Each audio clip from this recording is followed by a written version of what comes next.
بسم اللہ الرحمن الرحیم۔ سرزمین ہند میں جہاں عرصہ دراز سے کفر و شرک کا دورہ تھا اور ظلم و جبر کی فضا قائم تھی اور لوگ اخلاق و کردار کی پستی کا شکار تھے، اس خطے کے لوگوں کو نور ہدایت سے روشناس کروانے، ظلم و ستم سے نجات دلانے اور لوگوں کے عقائد اور اعمال کی اصلاح کرنے والے بزرگان دین میں حضرت خواجہ محی الدین سید حسن چشتی اجمیری علیہ رحمۃ اللہ علیہ کا اسم گرامی بہت نمایاں ہے۔ آپ رحمۃ اللہ علیہ کی ولادت 537 ہجری بمطابق 1142 عیسوی کو سجستان یا سستان کے علاقے سنجر میں ایک پاکیزہ اور علمی گھرانے میں ہوئی۔ آپ کا اسم گرامی حسن ہے اور آپ نجیب الطرفین سید ہیں۔ آپ رحمۃ اللہ علیہ کے مشہور القابات میں محی الدین، غریب نواز، سلطان الہند اور عطائے رسول ہیں۔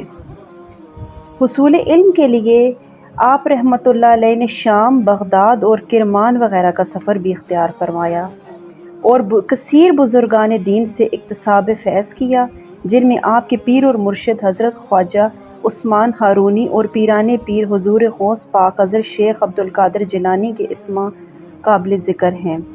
زیارت حرمین کے دوران بارگاہ رسالت صلی اللہ علیہ وسلم سے آپ کو ہند کی ولایت عطا ہوئی اور وہاں دین کی خدمت بجا لانے کا حکم ہوا۔ چنانچہ جب آپ رحمۃ اللہ علیہ سرزمین ہند تشریف لائے اور اجمیر شریف راجستھان کو اپنا مستقل مسکن بناتے ہوئے دین اسلام کی ترویج و اشاعت کا آغاز فرمایا۔ خواجہ غریب نواز کی دینی خدمات میں سب سے اہم کارنامہ یہ ہے کہ آپ رحمۃ اللہ علیہ نے اپنی اخلاق، کردار اور گفتار سے اس خطے میں اسلام کا بول بالا فرمایا۔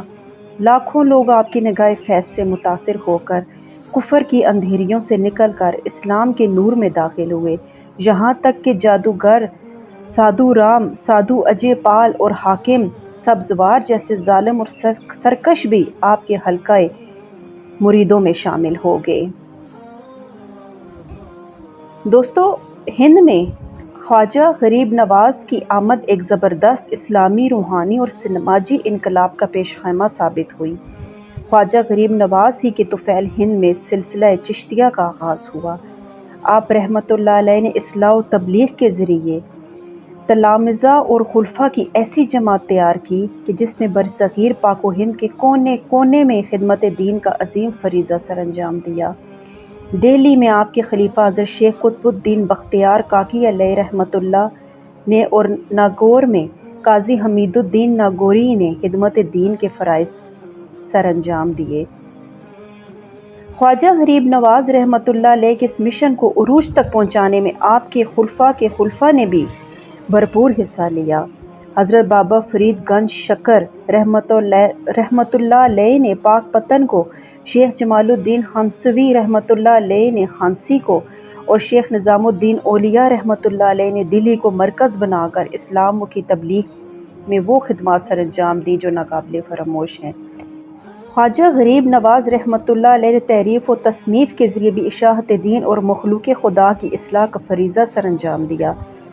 پیارے بھائیو، خواجہ غریب نواز کی تصانیف میں انیس الارواح، کشف الاسرار، گنج الاسرار اور دیوان معین کا تذکرہ ملتا ہے۔ خواجہ غریب نواز رحمۃ اللہ علیہ نے تقریباً 45 سال سرزمین ہند پر دین اسلام کی خدمت سر انجام دی اور ہند کے ظلمت کدے میں اسلام کا اجالا پھیلایا۔ آپ کا وصال 6 رجب 627 عیسوی کو اجمیر شریف راجستھان ہند میں ہوا اور یہیں مزار شریف بھی بنا۔ آج برصغیر پاک و ہند میں ایمان و اسلام کی جو بہار نظر آ رہی ہے، اس میں حضرت خواجہ غریب نواز رحمۃ اللہ علیہ کی صحیح بے مثال کا بھی بہت بڑا حصہ ہے۔